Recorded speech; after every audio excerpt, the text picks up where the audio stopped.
The oranges that are no more.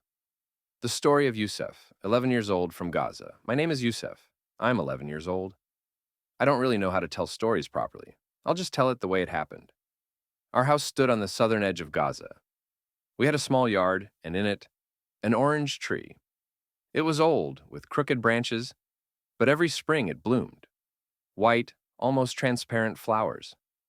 I always thought this tree was special, because even when everything around it was falling apart, it kept blooming.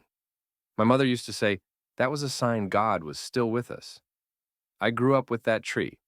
I saw it bend in the wind, saw birds nesting in its branches. My grandmother and I used to pick the oranges in a woven basket, and I would go to the market to sell them. People knew me. They would say, "Here comes Rama's grandson with the sweetest oranges." Sometimes I wonder, maybe those days were just a dream? Everything changed in one night.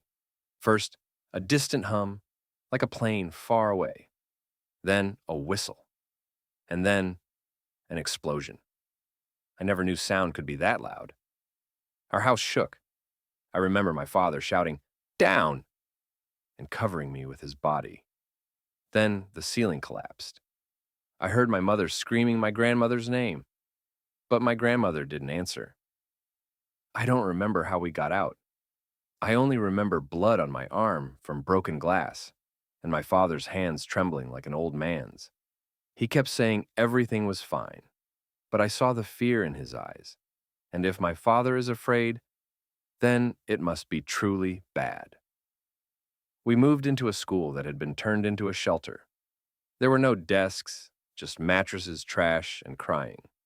So many children. Some were looking for their mothers, some for their fathers. Some just sat in silence. I was one of them. Then came the water runs. I carried bottles from a ruined neighborhood, sometimes 2 kilometers. Once, I saw a boy trying to steal bread from a woman. She hit him. He didn't cry. He just sat down and stared at the wall. I was too afraid to approach him. I found a book in the rubble of the school. Human anatomy. I didn't understand all of it, but I looked at the pictures, muscles, the heart, the lungs. I imagined myself healing people one day, that I'd wear a white coat and people would come to me and say, "Dr. Yusuf, please help." My mother says I must keep dreaming, even if darkness is all around, that a dream is like a lamp. Even a small one lights the way.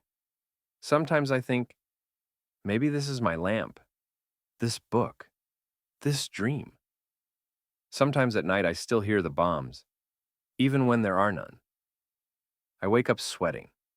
My father sits nearby and prays, quietly. I hear his lips whispering words he can't say during the day. And my mother, she just holds my hand, says nothing. But her hand feels stronger than a wall. I remember my grandmother. When I was sad, she used to say, "Yusuf, even the darkest sky will turn blue if you keep looking long enough." I didn't understand what she meant then, but now I do. Recently, I returned to our old yard. I went alone. The orange tree was burned, black trunk, broken branches. But at the base, near the roots, I saw a green sprout, tiny, barely visible. I cried. For the first time in a long while. That means it didn't die. That means it will grow again. I want to grow too, to live, to learn, to heal, to build. I'm Yusuf. I'm 11. I had a grandmother, an orange tree, and a dream of becoming a doctor. My grandmother's gone. So is our home. But the dream is still alive. Please don't forget about us. Don't think we're just numbers. We're children. We're light. Even if the world around us is dark,